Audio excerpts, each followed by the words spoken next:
The Law of One, Book 5, Fragment 20, Session 34, March 4th, 1981. Jim. Because Carla's physical energy level was always very low and constantly being drained by the arthritic condition and the persistent presence of some degree of pain, it became necessary for her to engage in daily exercise in order to maintain the function of each portion of her body. We found that the more distorted or low on energy she was, the greater was the need for this exercise. When her body was functioning most nearly normally, the exercise could be reduced in length until it was also normal. For Carla, that was about 1 hour of rapid walking per day. When Don queried about an experience that he had had in 1964, the specificity of the answer was limited by Ra's desire to maintain Don's free will. Most events in our lives are a mystery in some degree or another. One way of looking at the process of evolution is to see it as the process of solving the mysteries all about us. All events are illusions or mysteries because each represents the one creator in one disguise or another, offering us a greater or lesser opportunity to find love, joy, balance, and perfection in each moment. There's a spiritual strength that comes with unraveling such mysteries for oneself. It is not always a service for those with better trained eyes to tell another what he does not yet see for himself, but which he has the capacity to learn to see. Thus Ra often invoked the law of free will, also known as the law of confusion. Carla. When I was a child, I danced and swam and rode horses. I loved exercise, especially when it was rhythmic. The exercise that was my lot to do during this time was, though very hard because I felt so tired, an energizing experience. Both Don and Jim helped me remember to get these periods in, and Jim made them easier still by joining me. It is always easier to do such things with a buddy. Don was not able to join me in these walks, as he had had a painful condition of the feet brought on by working in tropical climes, and every step hurt. However, I witnessed, from time to time, a level of animal strength in Don that was miraculous. For instance, in 1977, Don and I went to join in a mind link held by Andreja Puharich. Gathered were a mixed bag of established psychics, all women, and other mid-age supporters, and about an equal number of college-age kids who had identified themselves to Puharich as wanderers. The kids loved soccer and played it when we weren't in session. Don joined in their first game. He did really well, impressing not only me but all the kids. They finally had to stop the game, red-faced and panting. Donald was not even breathing heavily. Needless to say, the kids warmed up to Don quickly, but they could never get him to play again. Session 34, March 4th, 1981. Questioner. The instrument would like to know if 2 short exercise periods per day would be better for her than 1 long one. Ra. I am Ra. This is incorrect. The proper configuration of the physical complex exercising during the 3-month period wherein the instrument is vulnerable to physical complex distortion intensification needs the strengthening of the physical complex. This may appropriately be seen in 1 major period of the exercise, followed late in your diurnal cycle before the evening meditation by an exercise period approximately 1/2 the length of the first. This will be seen to be wearing upon the instrument. However, it will have the effect of strengthening the physical complex and lessening the vulnerability which might be taken advantage of. Questioner. Is it possible for you to tell me what I experienced around 1964, I believe it was, when in meditation I became aware of what I considered a different density and different planet, and seemed to experience moving onto that planet? Is it possible for you to tell me what experience that was? Ra. I am Ra. We see some harm in full disclosure due to infringement. We content ourselves with suggesting that this entity, which is not readily able to subject itself to the process of hypnotic regression instigated by others, nevertheless has had its opportunities for understanding of its beingness. The Law of One, Book 5, Fragment 21, Session 36, March 10th, 1981. Jim. Having only a faint but persistent idea that we had come to this planet in order to be of service to others was apparently a sufficient degree of the penetrating of the forgetting process that Don mentioned in session 36, for we had little more than that with which to begin the raw contact. Any third density entity apparently has a higher self or oversoul, which is at the mid-sixth density level of being.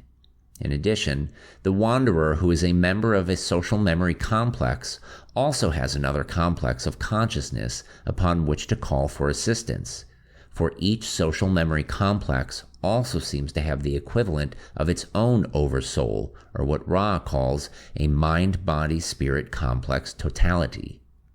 Carla. The forgetting process, or the veil, is a term used often by our sources. The basic thought is that when we take on flesh and become a manifested entity on the earth plane, that flesh shuts our metaphysical senses. All that we knew before birth is hidden in the deeper mind, and we set out on our earthly pilgrimage with only our naked selves and our heartfelt desires. It is no wonder then that wanderers have some difficulty waking up within the illusion we call consensus reality. There is always the fear, as one enters incarnation, that one will not awaken at all, but be lost for the whole life experience. You who read this sentence are probably right in the midst of this awakening process, beginning more and more to identify with a new and larger concept of the self as an eternal and metaphysical being. As we all awaken and develop our truer selves, we can help each other, and I encourage each wanderer to find ways to support fellow pilgrims of the light. People will come your way. They may not seem to be very aware, or they may seem quite aware, but very confused or frightened. If the Creator put them in your way, then you are well equipped to aid them. Simply love and accept them. This is much harder to do than to say. It involves first coming to love and accept yourself, forgiving yourself for the myriad imperfections and folly you find when gazing within. But all work is upon the self, speaking metaphysically. If you have trouble loving someone, look within for the place within self where you have rejected part of yourself, some slice of the dark side you'd rather not see or experience.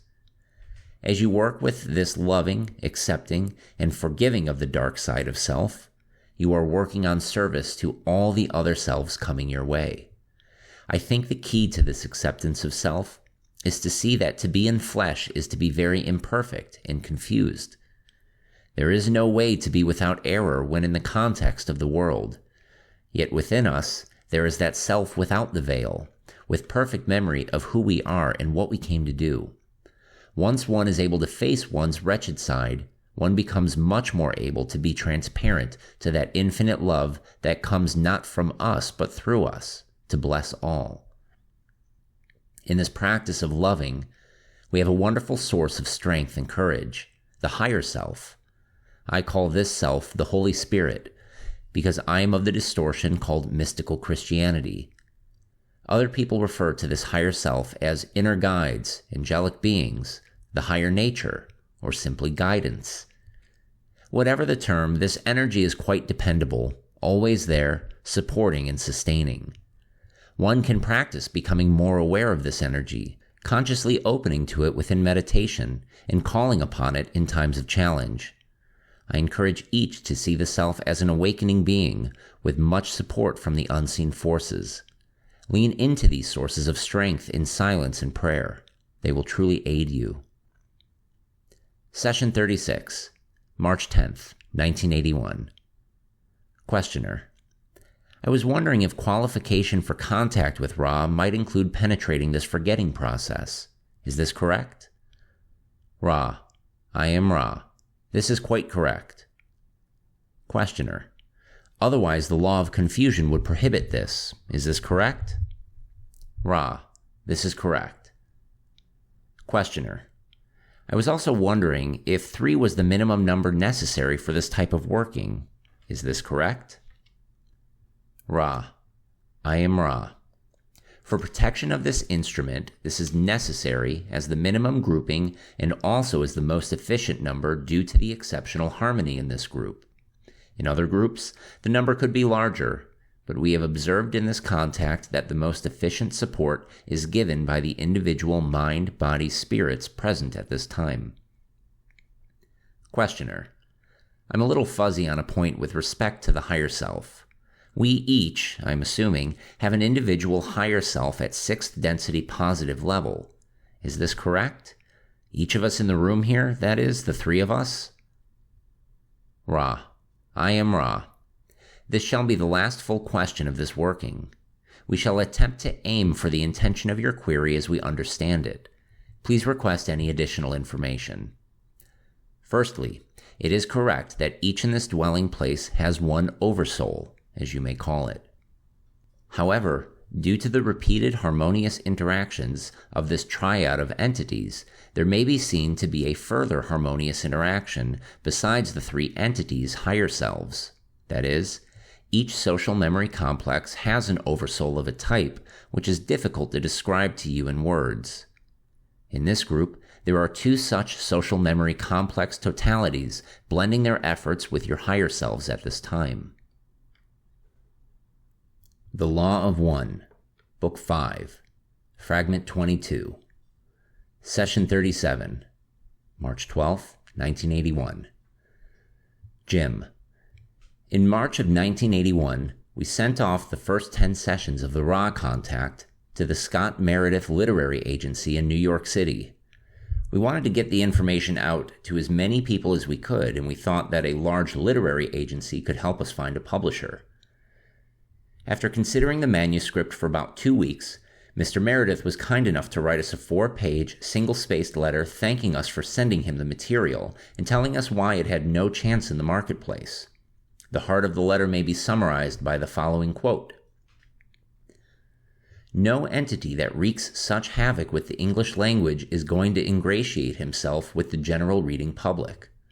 This has all the denseness of the New England Journal of Medicine or the Journal of English and German Philosophy, or a PhD dissertation on epistemology.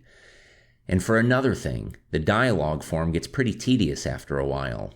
It was all the rage in Athens for a while, I know, and its popularity continued all the way through the neoclassic Renaissance, but it died out shortly afterwards, and I don't think that it's about to be revived. Ra's final comment on the topic of how to make the information available brought a somewhat humorous end to our earnestness. A few days earlier, we had been sitting around the kitchen table, wondering aloud what cosmic humor might be like, and Ra took this opportunity to give us an illustration. We would give the same basic advice to any group trying to disseminate information that it has collected so that it might be of service to others. Relax and let the law of attraction work. Even if only one person is aided by the work, that is enough. At the very least, the benefit that the material provides to the group alone will become like unto a light which each in the group will radiate to all others met in the daily round of activities. And, since we had discovered for ourselves the necessity of pursuing non-transient information, Ra clearly states that was a requirement for maintaining the contact, in contrast to Don's estimate of the kind of information that usually attracts the attention of the marketplace. Carla: It was always a hope of Don's that we would be able to communicate to a large number of people. He felt a real urgency at getting the word out, and as the contact with Ra persisted, his concern deepened. It was like a breath of fresh air to find Ra counseling us to be content with our reasonable effort. As we write these comments, the first book of the Law of One series has sold about 30,000 copies. Our mail this week included queries from Poland, Romania, Malaysia, and Japan, as well as the USA and Canada. I am sure that a little part of Don is sitting on my shoulder like the angel he is, content at last with his life's work and seeing it taken up by those who find it useful. The concept of sacrifice as part of the beginning of contact is not new at all. The channel for Waspy was told in a vision that he must live austerely for 10 years before he could be of help, and he and a friend did just that, living monastically, waiting for the time of opportunity.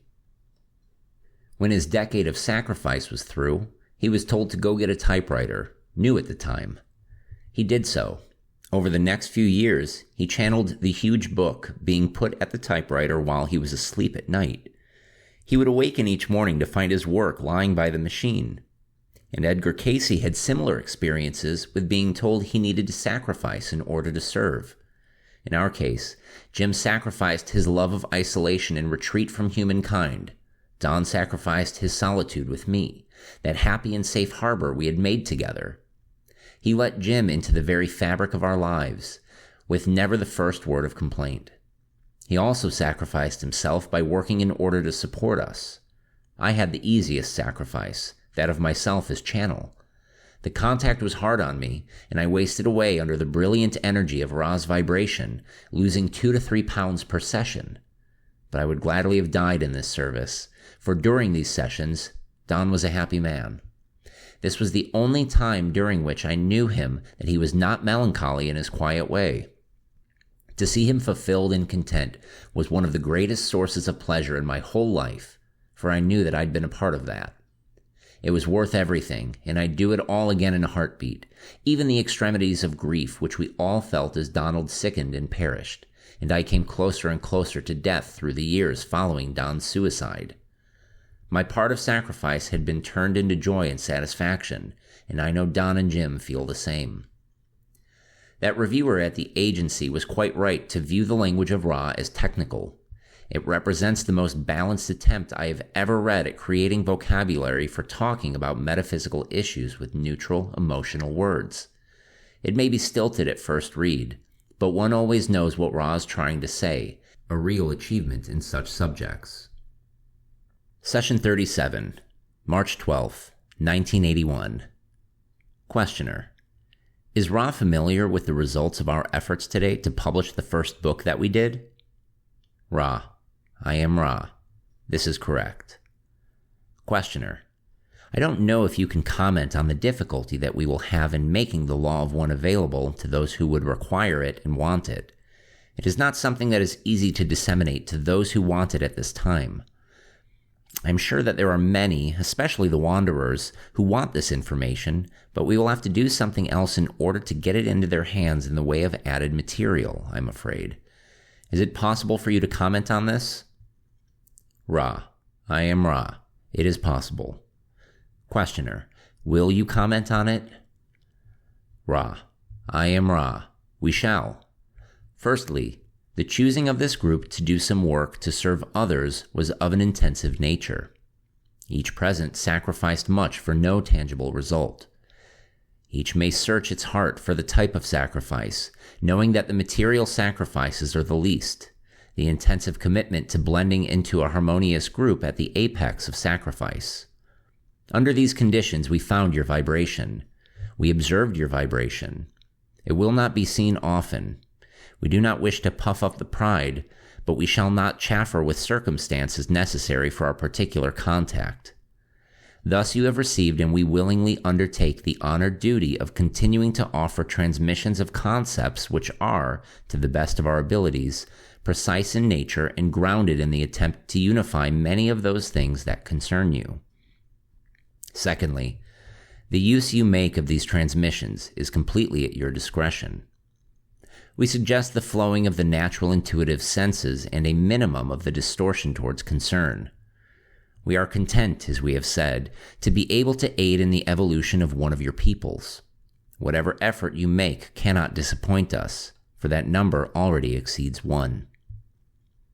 Questioner: I've been very hesitant to ask certain questions for fear that they would be regarded, as I regard them, as questions of unimportance or of too great a specificity and thereby reduce our contact with you. In order to disseminate some of the information that I consider to be of great importance, that is, the non-transient type of information having to do with the evolution of mind, body, and spirit, it seems almost necessary in our society to include information that is of little value simply because that is how our society works, how the system of distribution appraises that which is offered for distribution.